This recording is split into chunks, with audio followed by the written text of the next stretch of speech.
नमस्कार दोस्तों, आज हम बात करेंगे लोकसभा के स्पीकर ओम बिरला द्वारा विपक्ष के दिए गए संदेश के बारे में। मानसून सत्र के बाद ओम बिरला ने एक अहम बयान दिया जिसमें उन्होंने लोकतंत्र की असहमति और सदन की गरिमा पर जोर दिया। उन्होंने स्पष्ट किया, लोकतंत्र में असहमति स्वाभाविक है और ये शक्ति का प्रतीक है। इसके बावजूद सदस्यों को सदन और सार्वजनिक मंच दोनों पर आचार संहिता का पालन करना चाहिए। उनके संदेश में राजनीतिक दलों के लिए एक चेतावनी और मार्गदर्शन दोनों है। ओम बिरला ने कहा, असहमति लोकतंत्र की ताकत है। संसद में विभिन्न विचार और विचारधाराओं का होना लोकतंत्र को मजबूती देता है। जब विपक्ष अपने विचारों और आपत्तियों को प्रस्तुत करता है तो ये सरकार और नीति निर्धारकों के लिए एक चेतावनी और सुधार का अवसर बनता है। उन्होंने ये भी कहा कि असहमति के बावजूद ये जरूरी है कि सदस्यों का व्यवहार सम्मानजनक और संयमित हो।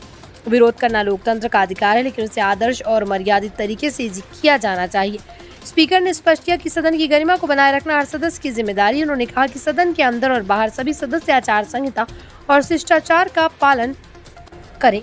जनता सांसद और उसके सदस्यों के कामकाज को ध्यान से देख रही। जब सदन का माहौल अनुशासनहीन या अशोभनीय होता है तो ये जनता के विश्वास को प्रभावित करता है। ओम बिरला ने कहा, सही संवाद और संयम लोकतंत्र की मजबूती के लिए जरूरी है। ओम बिरला ने सभी राजनीतिक दलों से अपील की कि वो अभिव्यक्ति की स्वतंत्रता बनाए रखें और एक दूसरे के विचारों का सम्मान करें। उन्होंने कहा, संसद में बहस और विरोध लोकतंत्र का आधार है, लेकिन इसे विनम्र और सभ्य तरीके से करना आवश्यक है।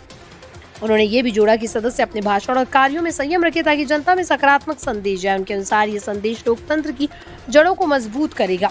दोस्तों, ओम बिरला का ये संदेश केवल विपक्ष को नहीं बल्कि सभी सांसदों और जनता को भी एक सीख देता है। लोकतंत्र में असहमति जरूरी है, लेकिन उसे मर्यादा और गरिमा के साथ निभाना जरूरी है। सदन में सम्मान और अनुशासन बनाए रखना हमारे लोकतंत्र की ताकत को दर्शाता है। अगर आप ऐसे राजनीतिक अपडेट्स और संसद से जुड़ी खबर से जुड़े रहना चाहते हैं तो हमारे चैनल को सब्सक्राइब करें और बेल आइकन दबाना ना भूलें। आने वाले दिनों में हम आपको और भी अहम राजनीतिक घटनाओं और नेताओं के संदेशों की जानकारी लाते रहेंगे।